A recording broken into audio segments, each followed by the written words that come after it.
Student, मैं हूं विजय दिवाकर और आपको बताने जा रहा हूं यहां पर कक्षा 12वीं गणित के अक्टूबर माह का असाइनमेंट प्रश्न चौथा का हल।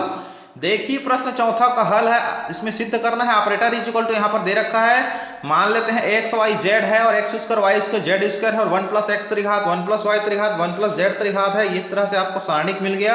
अब ऑपरेटर इज इक्वल टू अगर हम इसमें संक्रिया लगाएंगे तो प्लस का जो है उसको अलग कर सकते हैं यहाँ पर, तो प्लस की वजह से हमने अलग कर दी X Y Z x square Y square Z square X त्रिघात वाई त्रिघात जेड त्रिघात, जैसा आप स्क्रीन पर देख पा रहे होंगे। फिर यहाँ से हम एक्स वाई जेड को कॉमन ले लेते हैं, कॉमन लेंगे यहाँ पर से, तो इस तरह से ये बन जाएगा आपका। इसका हमने क्रम को बदल दिया तो इसमें ऋणात्मक आ गया। अब उसके बाद C2 तथा C3 को बदलने की वजह से यहाँ ऋणात्मक आया। अब चलिए हम बात करते हैं यहाँ पर आगे स्टेप का। तो आगे स्टेप में हम आपको बता रहे हैं, यहाँ पर ध्यान से देखिए, ऑपरेटर इज इक्वल टू आपका माइनस 2 बार लगाया गया है क्योंकि 2 बार कॉलम चेंज हो रहा है, पुनः मतलब C1 तथा C2 को बदलने पर आ गया। अब वो 2 बार माइनस प्लस में कन्वर्ट हो जाएगा। फिर उसके बाद क्या करेंगे, देखिए दोनों जो आपका सारणिक हो बिल्कुल सेम स्थिति में आ गया, तो इस वजह से कॉमन ले लिया, तो ये हो गया 1 प्लस एक्स वाई जेड।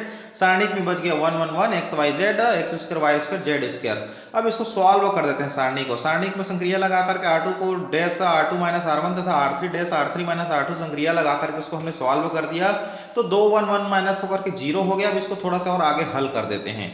जैसे ही इसको हम आगे हल करेंगे, यहाँ पर हमारे सामने स्क्रीन पर इस तरह से आएगा। आप देखिए स्क्रीन पर ये हो गया operator is equal to 1 plus x Y z y minus x z minus y, और उसके बाद आपका सारणी का आगे 1 0 0 x 1 1 x square y plus x z plus Y.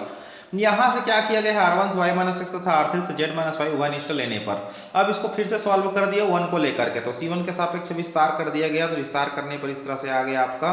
जबकि ऑपरेटर इज इक्वल टू 0 दिया तो 1 plus x Y z y minus x z minus y z minus x is equal to 0 हो जाएगा। फिर हो जाएगा सॉल्व होकर के 1 plus x Y Z is equal to 0।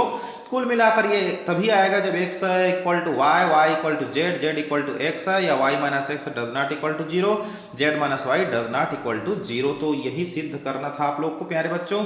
Thank you so much. तो इस तरह से अन्य प्रश्न की जानकारी आपको मिल जाएगा तुरंत कुछ ही पलों के पश्चात, इसलिए आप हमारे चैनल पर लगातार बने रहिए, सब्सक्राइब कीजिए, लोगों को फॉरवर्ड कीजिए। कम से कम इतना मेहनत करके हम बना रहे हैं एक्सपर्ट की मदद से कम 1-2 लाइक तो जरूर कर दीजिए प्यारे बच्चों, ताकि हमारा उत्साह एनर्जी बढ़ा रहे और नेक्स्ट महीने फिर हम आपके काम आ सकें। इसके लिए आप बिल्कुल लाइक कर दीजिए। Thank you so much. क्योंकि लाइक करोगे तो आपका कोई पैसा जाने वाला है नहीं है, बस एक बार अंगूठा दबाना है, क्योंकि आपके भविष्य का मामला है। यहाँ पर आप उसको देख करके असाइनमेंट बना रहे हैं, इसलिए कम से कम उसके उपकार में एक बार लाइक जरूर कर दीजिए। Thank you.